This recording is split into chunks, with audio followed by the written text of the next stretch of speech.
Y'all, I'm super frustrated with social media right now.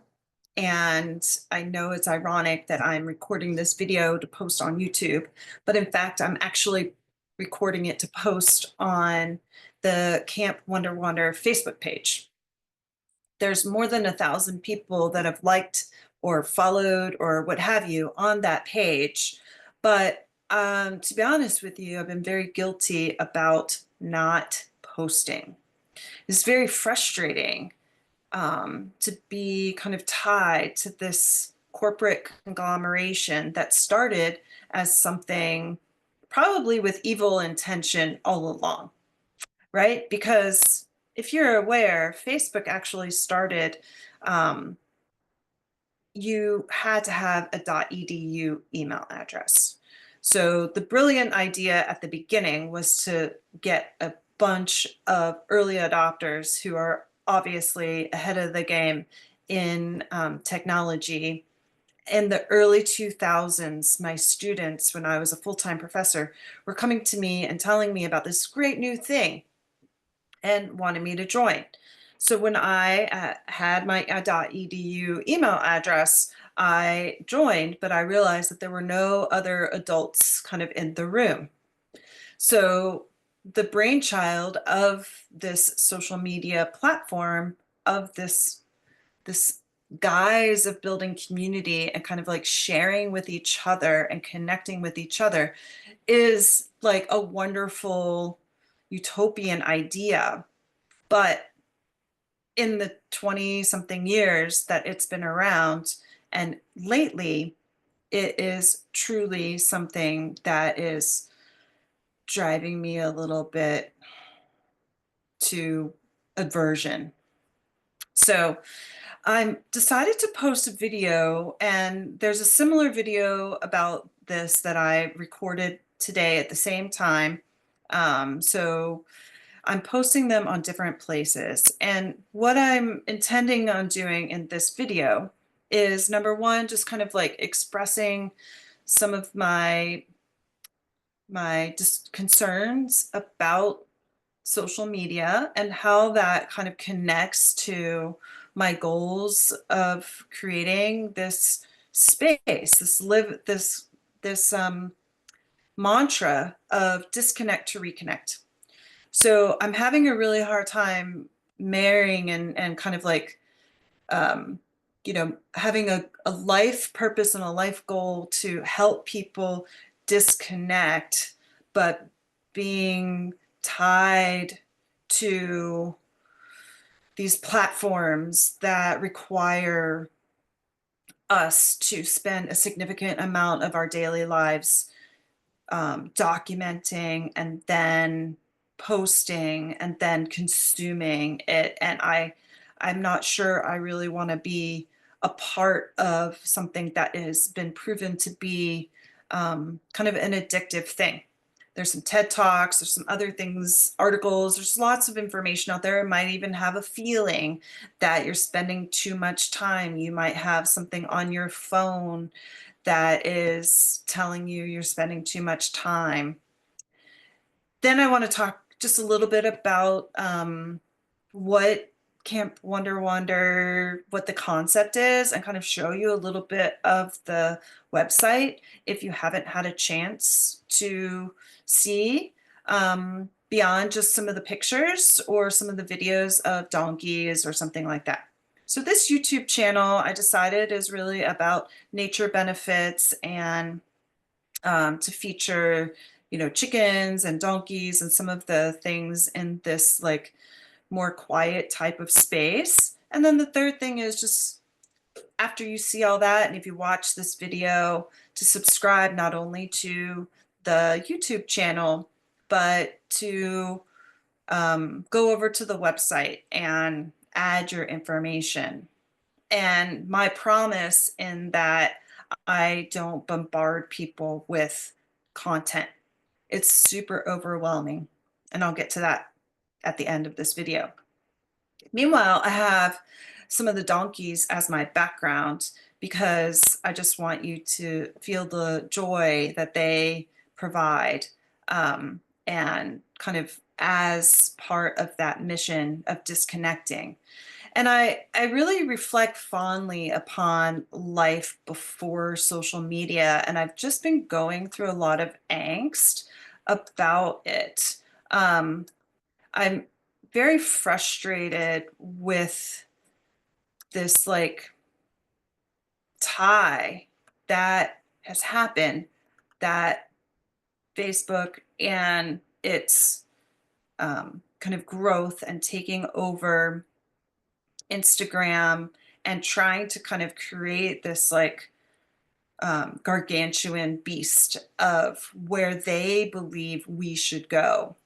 Like, I didn't give permission. Like, I don't want to push a button and have automated images like that.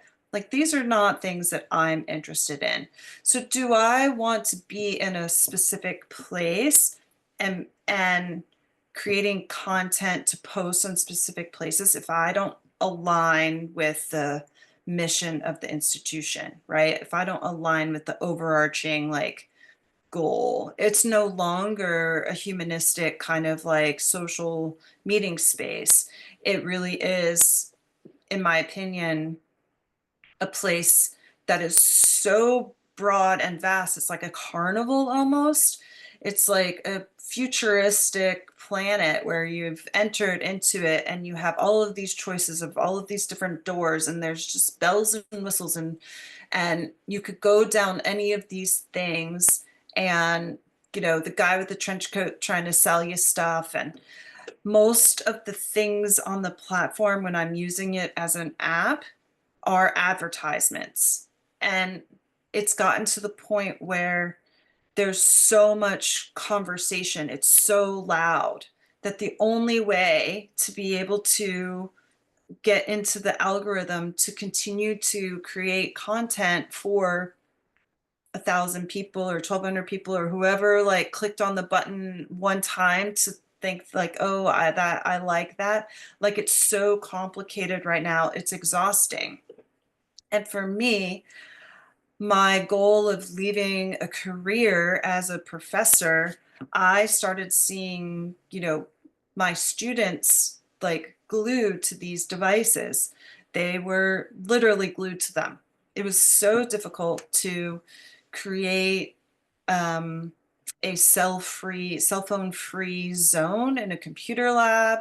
Um, it was exhausting to like have the end of a class and all the doors open in the building and all of the students are like looking down at their phones and bumping into you. Like, that was my experience in the mid 2000s, right?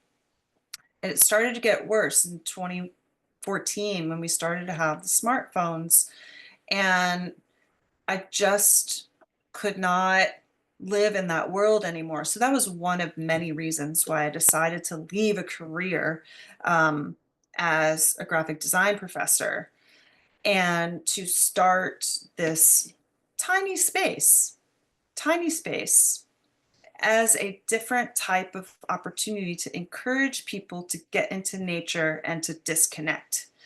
So, my philosophy on my life and what I'm trying to do in that disconnection does not fit with a corporation that has one of the wealthiest people in the world who has recently, within the last week, gone out and said they are going to change their policies on how they review information. I really don't enjoy going onto the app and every other post from someone that I know, that's the reason why I'm there, is to see the content of someone I know or groups that I'm devoted to what is going on. There's intermittent things that are like disguised as something, right? And it's just become advertisements after advertisements, and the little way that the videos kind of like give you like 2 seconds to, but and then you have to click on it, and then there's ads in those, so just the format of the whole thing just really just, oh, it just kind of makes me sick. Like I feel like I have an allergy to it. So I give myself just a little bit of time to be on there as a person. Um, and before I know it, I'm like, oh my gosh, 30 minutes have gone by or whatever it is. And I'm really resisting that. So where's the catch 22? Some people are leaving Facebook altogether. I want to park my content. I want to park my name. I don't, I'm not really at the point where I'm ready to, um, for the whole thing to burn down. But in the meantime, I'm going to create content through this YouTube channel and post that way.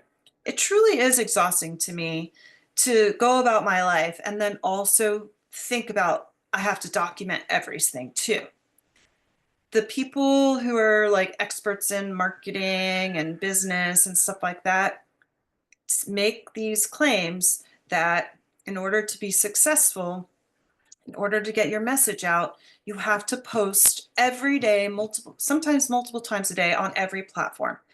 And if you don't have a team of people and you don't have like automatic phones and drones following you around, like that, it just is really exhausting to me to like go about daily life constantly like art directing and documenting. Like I just want to live, I want to enjoy going outside. And you can't, I can't document what it smells like or what the rain feels like or those types of things. So I don't post on those social media sites very often. And I woke up the other day thinking about what I might be able to do in a different capacity. So therefore, I'm making this video, and I'm going to post it on the Facebook page. So if you haven't ever looked at my website and you've just clicked the like, if you live in a 5-hour radius driving of Middle Tennessee, this place might be of interest to you. If you live in other parts of the country and you are interested in flying to Nashville, this might be of interest to you. If you're thinking about down the road, a road trip, this might be of interest to you. If you have liked this page for the Facebook, um, that it popped up and was something that you thought it was interesting a few years ago, but you don't necessarily have time or what have you, that's fine. But there's a certain proximity, most likely, for people. They tend to be from Alabama, Memphis area, Arkansas, kind of the circumference. People in North Carolina tend to drive out to this particular area. So this is an area called the Western Highland Rim. I didn't know that when I first relocated here. There's some sun coming in the window. I'm going to shift just a little bit as I'm talking here. Okay, there we go. So you can see by the video, I'm sorry, by the website, there's some pictures here. So the property is in a rural location, but it's easily accessible. So I have access to the Buffalo River, which is a very small, easygoing, at least right on this property. But my mantra is really about that disconnect to reconnect. And I wanted to own the idea of wander and wonder. I just wanted to call it out, right? So like that's what's not only implied, it's explicit in the name. Like that's what you can do here. You can sit around and let your mind wander. You can walk around and wonder about things. You can be wondrous. You can be wonderful. The donkeys are a feature of the space, and I invite you to reboot, rest, rejuvenate, reevaluate, reconnect, recollect, restore, reignite, reinvigorate, refresh. There are options for solo retreats, so women's retreats, just a getaway, whether you need a couple of days or a week or 2 weeks, that's up to you. Couples weekends, families, small groups, or just a creative escape.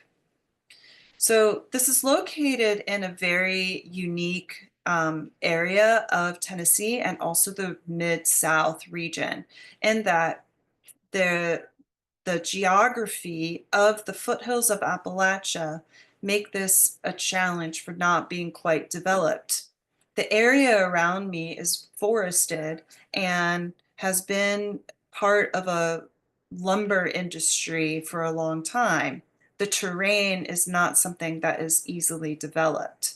So that is a benefit in that it's one of the last light pollution free zones in the state of Tennessee and also within the region. I've had people attend or visit from places in Alabama that they can't see the stars. And it's very sad that we live in a world where um, artificial lighting is almost mandatory in a lot of places, and it messes up our circadian rhythm, our sleep cycles, and just how we interact with the natural world. It's affecting the natural world as well, birds and other wildlife with the artificial lighting that we have at night. Now, granted, it's not going to be like going out to Colorado, where there's extreme cases of like light pollution free areas, and it's definitely not going to see the northern lights. There's a lot of other places that you could choose if you really want to be like super dark. However, I have had guests here that have been able to take pictures of the Milky Way with their iPhone. So you want to schedule your your retreat or your weekend visit on a new moon so that the skies are really dark. Here's the part on the website where you can start the conversation and join and subscribe to the newsletter. Now, what I mentioned early on in the video is that I don't believe in bombarding people with content to my like it's not a good business thing, right? Which is why businesses do it all the time. They bombard us. And to me, it's just horrible. It's just a horrible thing. Like, I'm just so sick of getting junk mail that's in paper form or on in an inbox. And you might innocently subscribe to something because it looks interesting, and then all of a sudden you're in some sort of automated system, and that becomes a pain in the butt that you have to like deal with all of these email messages and then eventually go and unsubscribe. So I promise that if you subscribe to my website, that I don't actually send a lot of information out. If I'm lucky, it's quarterly. My goal is monthly. The best thing to do would be bi-weekly. So I would encourage you, if you're um, following or liked on Facebook, let's move the conversation and build community in a different way than these social media places. So if you want to stay connected, this is a better way to do it. Eventually, maybe we'll meet in real life, like the kids say these days, the IRL, right? So that's the most special part of it, is to create a special space and time and carve out time for yourself to have this type of experience. And I'm here to help you settle in, because turning things off and getting out of a routine can be very difficult. So some of the benefits of experiencing a place like this is the animal therapy, right? Just watching the animals and how they interact, petting them, listening to them. And predominantly it's the donkeys, but in the distance from the lodge, you probably will hear the roosters, and sometimes you'll hear the peacocks. You might hear the dogs barking at the random cars that don't often drive by. Forest therapy is also another benefit.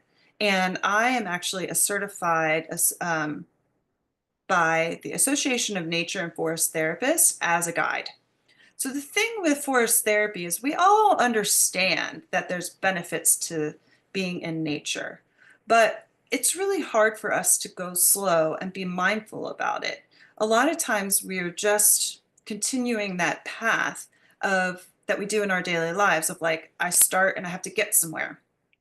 And it's really rare that we stop and observe things. So that's what I do as a guide. I'm not the therapist. The forest, that's what we say, the forest is the therapist. I'm just the guide that helps give the invitations and walk you through the slow pace. The people who've participated in these types of experiences often remark that they've never gone that slow and they feel really good. So there's a lot of things about forest therapy that I can talk about in a different video that explains what it is. But this is one of the benefits of coming to a place like mine.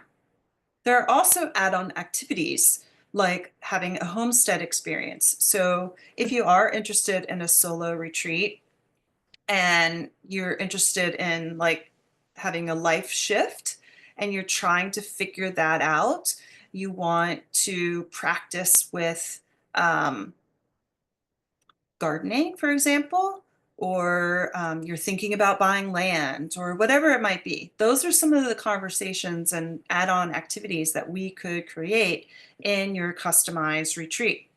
So unlike a lot of things out there, I'm on a couple of directories, or I've viewed a few directories of like retreats and stuff like that. And a lot of them are like yoga, yada, yada in Bali or whatever, right? And there's like a signified time and you go and there's like amazing food and like 10 people and you're at a resort or whatever.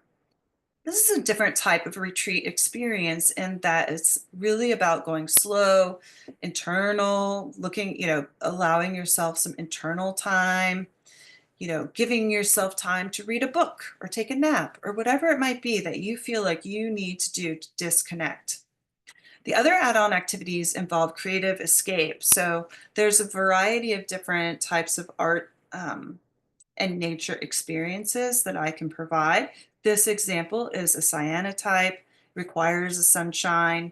But as a graphic design professor, there's a variety of like little exercises and things that I've done with students that I love to incorporate into little retreats, from collage to little like doodle drawings that are kind of get to know you icebreaker type of things.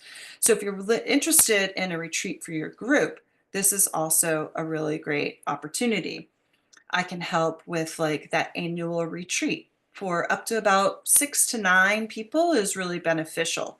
So these are some of the other offerings that include the artist writer residency program, which I recorded a video that starts off similarly to this one. You don't have to be a full-time artist or writer to apply to this. Oftentimes, residency programs have been around so long that they become kind of elite in the way that it creates boundaries to admission. And that's one of the things that was really frustrating to me about working in a private college university, in that there were very talented students that applied, but when it came down to getting accepted, like financially, it was not work. It was not something that they could manage. And I just felt like the boundaries that higher education has started to create as a profit center, nonprofit profit centers, is also like a big problem compared to like comparatively to the Facebook conversation. Sorry, the sun is really, I'm gonna get ready to go feed the donkeys their dinner. I have this great window next to me, but I didn't time this exactly correctly to get the curtains in the right location. And anyway, remote working has been something that is post-COVID, like really amazing. And if you are a remote worker and you are in the United States and you need a place that has high-speed broadband, this is it. Furnished housing and I can accommodate that as well. I also have spots that are great for camping, and can help you to kind of create a crafter weekend with your group. Um, I was a Girl Scout leader, so I'm very interested in working with Girl Scouts or mom and kid group. Um, if you are in part of like this great reshuffle that we've been having where people are just like, I'm quitting my job and I'm not sure what I want to do, I also offer support for that. So I can help you with kind of like life coaching, but also coaching on like graphic design and that type of thing. So the end of the homepage is really just some more images and some information on like why this is beneficial. Um, there's a bunch of articles, well, not a bunch, but I've attached some articles about how slowing down helps you be creative. There's a NPR thing about getting lost and how that just helps us with our like with our brains. An article here talks about getting into nature can lower your blood pressure. There are a lot of other benefits that I can explain later. But like I said, if you have a group, then this is also a really good benefit for that. Okay, so if you want to click and learn more about the nature immersion and forest therapy, that's also a tab on the page. So this is really focused on if you have a team, and if you have a team that are located in different areas, this might be a really great central meeting spot. I have more rooms than just the lodge. So the lodge sleeps up to 14 people. But I have a second residency house, so we could spread your group out. Um, so this page kind of talks about forest therapy and nature immersion and gives you some images and some resources for that if you need to talk to anyone in your HR group or if you're the leader of the team. Please send me a message and we can set up a video conference to talk about this. Um, the other thing that I decided to do is to create an alternative summer camp option for families. And what I realized is that like summer camp is also a huge business. Like I went to Girl Scout camp every summer, and that is like a Girl Scout run program. But I never understood the co-ed summer camp thing. Like I was never involved in that growing up. So as I've done research in offering summer camp, I realized that there's these like large organizations that's like their main business and they have hundreds of students and lots of staff and lots of facilities and all those kinds of things. That's not what I'm here to do. But what I'm really good at is working with small groups and kids and youth, and I've had experience doing that. So I do offer an alternative summer vacation for your family. And basically, it's like a private experience. So you could rent an Airbnb and go somewhere and go to the beach or whatever, or you could get a VRBO and do the same thing, or you could schedule a trip to save your money and go to, Dollywood or the other theme parks. There's lots of theme parks, right? You get on a plane with the kids and go somewhere.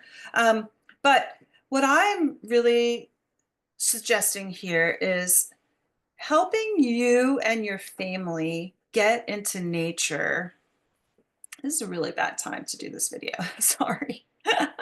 Helping you and your family get into nature, right? So if you're a tinkerer, crafter, if you're a bookworm, if you're an explorer, and you want some time to create some really valuable memories with your family without all the chaos of a resort and all of the sounds of a bunch of kids playing in a pool, or maybe your kids are not really suited to going to a big sleepaway camp, that you want to give them this experience. I can customize the itinerary for them based on your needs, your interests, their interests, and give you a range in a proposal, a budget of kind of like a low end where it's just maybe an hour or two, a middle range interaction, so you can totally customize the experience for them.